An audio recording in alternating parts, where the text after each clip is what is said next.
ब्लडशॉट एक American super hero film है।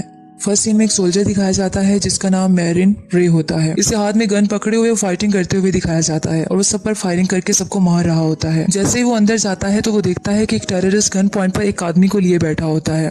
वो रे को देखकर कहता है कि अपनी गन को नीचे फेंक दो। उसके बाद रे कहता है कि तुम्हें क्या चाहिए, तो वो हेलीकॉप्टर की डिमांड करता है। इस पर रे कहता है अगर तुम्हें हेलीकॉप्टर चाहिए तो मुझे फोन करने दो। जैसे ही वो टेररिस्ट फोन की तरफ इशारा करता है तो मौका पाकर रेस पर फायरिंग करके इसे मार देता है और वो आदमी जो गन पॉइंट पर था बच जाता है। नेक्स्ट सीन एविएंटो एयरबेस से शुरू होता है। बहुत से सोल्जर्स एयरक्राफ्ट और हेलीकॉप्टर से उतर रहे होते हैं, जहाँ मैरिन रे ऊंची आवाज में बोलता है कि कोई भी मिशन बहुत मुश्किल नहीं होता और ना ही कोई कुर्बानी बहुत अजीम होती है और सब ड्यूटी फर्स्ट की आवाज लगाते हैं। इसी तरह रे पास खड़ी अपनी वाइफ से मिलने चला जाता है। ये एक कामयाब रेस्क्यू ऑपरेशन होता है और ये अपनी वाइफ के साथ इटली में मुंबासा में चला जाता है जहां वो अपनी छुट्टियां गुजारते हैं। लेकिन अनलकीली वहां इनको किडनैप कर लिया जाता है मार्टिन एक्स की तरफ से। एक्चुअली मार्टिन एक्स मुंबासा की हॉस्टेज ऑपरेशन के बारे में मालूमात इकट्ठी करना चाहता है और वो इससे बहुत कुछ पूछता है, लेकिन रे कहता है कि तुम मुझसे कुछ भी पूछ सकते हो, लेकिन मैं इस बारे में कुछ नहीं जानता। इसके बाद रे अपनी वाइफ को कहता है कि सब कुछ ठीक हो जाएगा, लेकिन किडनैपर कहता है कि अब कुछ ठीक नहीं होगा और इसकी वाइफ का मर्डर कर देता है। रे बहुत स्ट्रेस में आ जाता है और चिल्ला कर कहता है कि मैं कसम खाता हूँ कि मैं तुमसे फाइट करूंगा और तुम्हारा खात्मा कर दूंगा। इस पर वो किडनैपर रे को भी मार देता है। अब नेक्स्ट सीन में रे ऐसी जगह पर होता है जहां इसको प्रॉपर्ली वायर्स के साथ अटैच किया गया होता है। जैसे ही इसे होश आता है तो वो वायर्स को उतारकर जमीन पर गिर जाता है। इसी दौरान एक लड़की कैटी आती है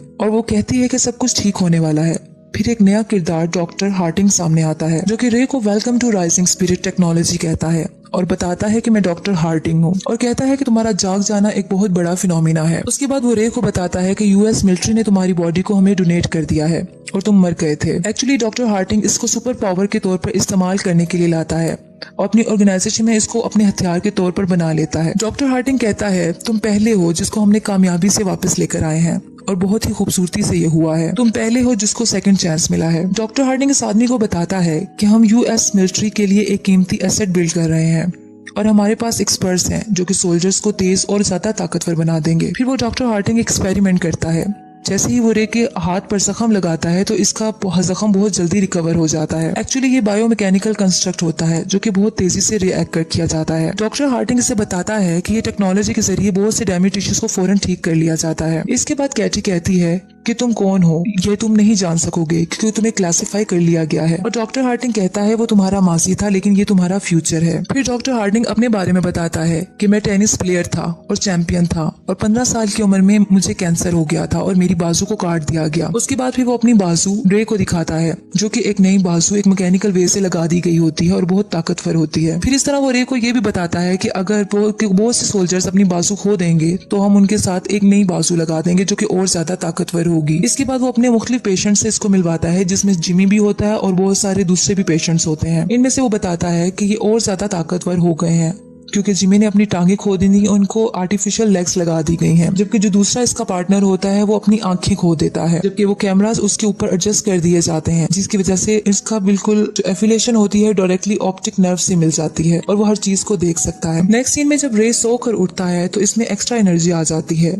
वो पिलर को पंच करके बहुत ज्यादा पंच करता है लेकिन इसके हाथ को कोई नुकसान नहीं पहुंचता बल्कि पिलर टूट जाता है और वो हैवीएस्ट डंबल भी आसानी से उठा लेता है। फिर वो कैटी से मिलता है जो कि स्विमिंग कर रही होती है और कहता है कि ये नाइटमेयर है कि मेरे पास मेरी मेमोरीज नहीं है। फिर कैटी इसको ड्रिंक देती है। जैसे ही वो ड्रिंक पीता है तो इसके माइंड में फ्लैशबैक चलने लगता है और इसको इसकी वाइफ का मर्डर और इसकी वाइफ की सारी मेमोरीज आना शुरू हो जाती हैं। वो गुस्से से टेबल पर अपना हाथ मार देता है और फिर जल्दी से बाहर निकल जाता है अपना बैग लेकर। डॉक्टर हार्टिंग कैमरा के थ्रू सब कुछ देख रहा होता है और कहता है ये कहाँ जा रहा है। वो अपने असिस्टेंट को कहता है कि चैनल को जल्दी से ओपन कर दो। फिर वो रे से पूछता है कि तुम कहाँ जा रहे हो। रे कहता है तुम मुझसे किस तरह बात कर सकते हो। तो डॉक्टर हार्टिंग बताता है कि तुम्हारे अंदर बिलियन वायरलेस प्रोसेसेस चल रहे हैं और ये ब्रेन में तुम्हारे साथ ये वायर्स जुड़ी हुई हैं। तुम्हें अब वापस लौट कर आना है। हम सिर्फ वो लोग हैं जिन्हें तुम जानते हो। इस पर रे कहता है कि मेरी बीवी थी जिसका मर्डर हो गया था, मुझे इसका कंफर्म करना है। उसके बाद डॉक्टर हार्टिंग पूछता है कि किसने किया है मर्डर। फिर इसके बाद वो बताता है मार्टिन एक्स का नाम लिया जाता है।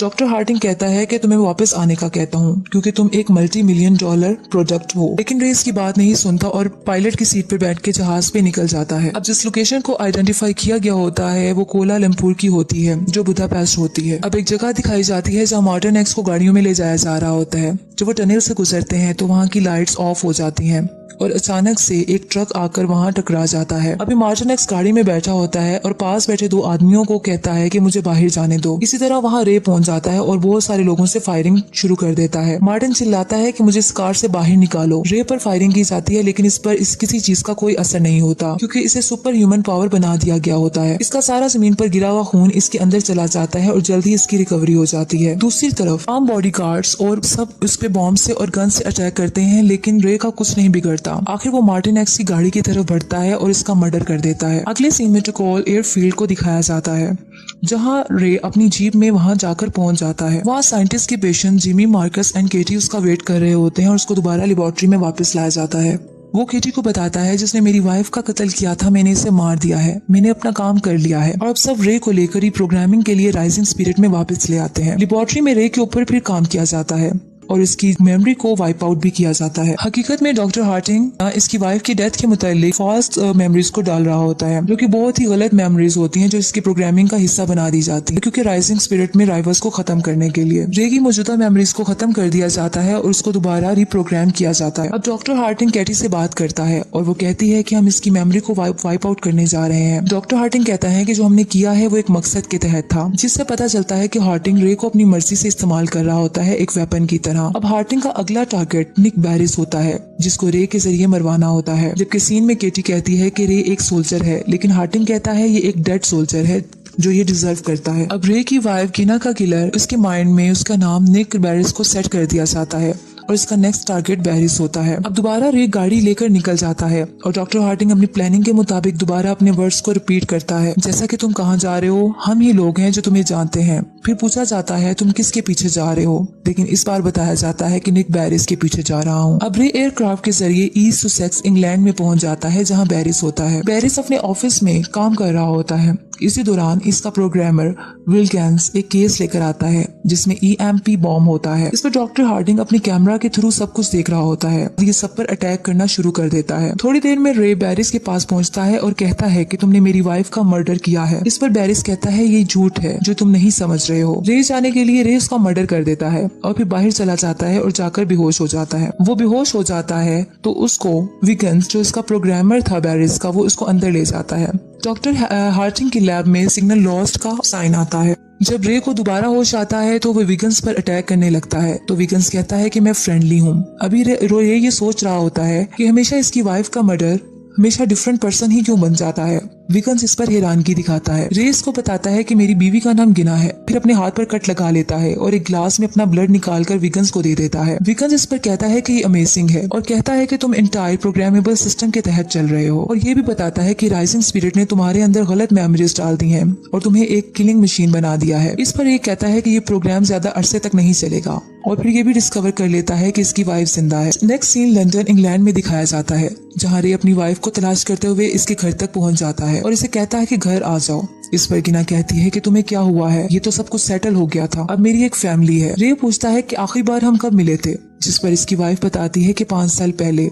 ये सुनकर रे बहुत हैरान हो जाता है। फिर रे वहाँ से चला जाता है और बहुत रोता है। वो गाड़ी में जा रहा होता है। जिमी और इसका साथी अपनी गाड़ी लेकर रे की गाड़ी को बहुत बुरे तरीके से हिट कर देते हैं और इस तरह इस पर फायरिंग भी स्टार्ट कर देते हैं। रे को जैसे ही बुलेट लगती है तो इसका वो जिस्म का हिस्सा ब्लू हो जाता है और वहाँ से रे एक चिप निकालता है और भाग जाता है। जिमी अपने साथी के साथ इसको ट्रैक करने की कोशिश करता है। जैसे ही वो बुलेट्स को हवा में फायर करता है तो वो कैमरास बन जाती हैं, जिससे रे की लोकेशन का पता चल जाता है। रे पर फायरिंग की जाती है लेकिन रे एक पुलिस कार से गन्स को छीनकर फायरिंग स्टार्ट कर देता है। अब जिमी के साथ इसकी फाइट चल रही होती है और ये पब्लिक रोड पर गिर जाते हैं। इसी दौरान एक ट्रक आता है जो कि इन दोनों के ऊपर से गुजर जाता है, जिसमें से रे को कुछ नहीं होता और इसकी रिकवरी हो जाती है, जबकि जिमी की टांगें अलग हो जाती हैं जो कि आर्टिफिशियल होती हैं। थोड़ी देर में जिमी इसकी बैक में एक डिवाइस को स्टैब कर देता है जिससे दोबारा वो रे बेहोश हो जाता है। अब कैटी रे के लिए थोड़ा फ्रेंडली बन जाती है, जबकि लैब में जब डॉक्टर हार्टिंग इसको कुछ कमांड्स देता है विल्किंस के बारे में तो वो नहीं मानती। इस पर वो उसकी ब्रीथिंग सिस्टम को रोक देता है, जिससे कैटी की तबीयत खराब हो जाती है और उसके बाद वो मान जाती है और विल्किंस को ढूंढने निकल जाती है। नेक्स्ट सीन में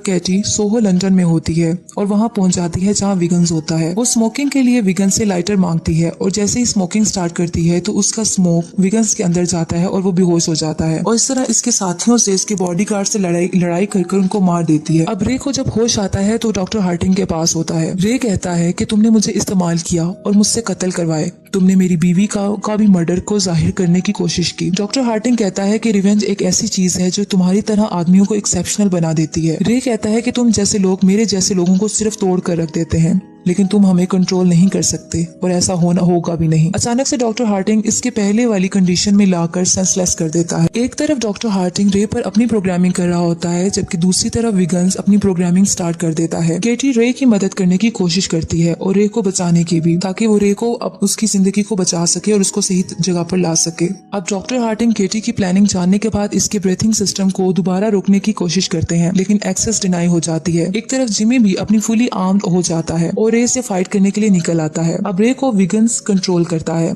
और रे कहता है कि मैं अब अपना काम करने जा रहा हूँ, और वहाँ पहुँचता है जब जिमी अपने दोस्त अपने साथी मार्कस के साथ होता है और इससे फाइट करता है। दूसरा जिमी का साथी भी इसकी मदद के लिए आ जाता है। अब जिमी और मार्कस मिलकर इससे फाइट करते हैं, लेकिन रे सुपर ह्यूमन पावर होते हुए जिमी को बहुत बुरे तरीके से हर्ट कर देता है और एक जिमी का पावरफुल हैंड को इससे अलग कर देता है। और जहाँ डॉक्टर हार्टिंग भाग रहा होता है, उसका वो हैंड उसकी गाड़ी में जाकर लगता है, जिससे उसकी गाड़ी रुक जाती है। अब रे डॉक्टर हार्टिंग की तरफ बढ़ता है और डॉक्टर चिल्लाता है कि मैं सिर्फ अकेला था जिसने तुम्हें रीबिल्ड किया, अगर मैं नहीं हूँगा तो तुम भी सरवाइव नहीं कर सकते। लेकिन रे मुसलसल गुस्से से डॉक्टर की तरफ बढ़ता जाता है।